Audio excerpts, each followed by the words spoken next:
The article by Dr. Hillfiker, Facing Our Mistakes, is a very interesting article. I agree with a lot of people who've posted already, and the fact that it was very courageous for Dr. Hillfiker to actually post that article where it really details some of the things that happen on a day-to-day basis in our healthcare arena.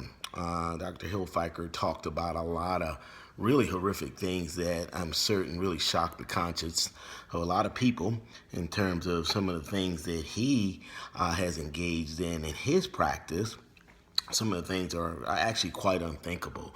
Actually doing a DNC order on a child that he actually thought was not a viable fetus.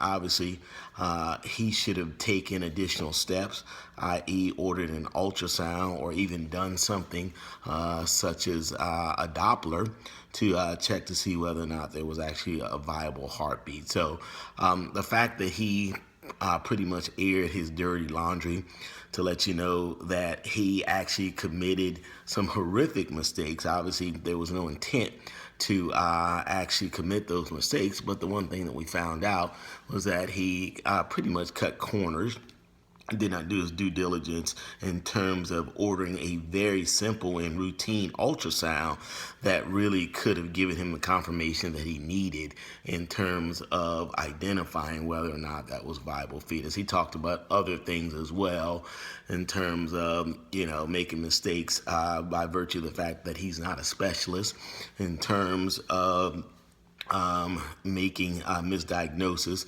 But I think as he's evolved, he's kind of gotten it together where he realizes that he is a general practitioner, and when he has orthopedic issues, he needs to really turf those over to an orthopedic surgeon, or when it comes to x-rays, let a professional like a radiologist read it, and things like that. So bringing awareness to it, I think, is a great thing. Getting the conversation started where people are starting to talk about it, I think that is awesome as well. But like he indicated, you've got to confess to those things that you've done wrong, get some type of restitution available to the people who you've wronged, and when all else fails, obviously absolution. So the article that I liked in terms of MedMal was an article where it talked about the healthcare system or medical malpractice system in Italy. It seems as that MedMal system is a little different than traditional systems. That is a system that is more contract based, where there's a contractual relationship between the physicians and the actual hospital. So that's set up where the actual patient, they can't go after the physician and sue them. They actually have to sue the actual hospital.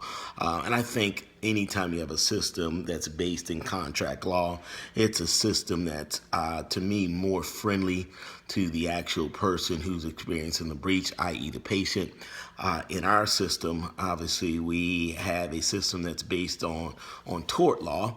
And obviously, when you talk tort law, it's a little bit more challenging at times to really address the causality issue in terms of proving the negligence. So I really think that the Italian system's a little bit better. The other thing about the Italian system is that the payout is a little bit higher for anybody in terms of which the wrong has been ruled against, or ruled for, I should say. So it's a higher payout. Also with the Italian system, it looks like the liability insurance is not as high. And I guess by that regard, without the liability insurance being as high, it kind of reminds us of the socialistic medicine system in Canada.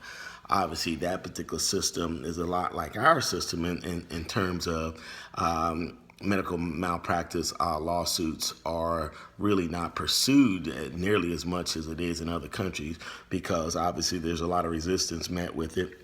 There are caps in terms of the punitive and compensatory damages in these particular lawsuits, at least in a socialistic medicine community as well as our community.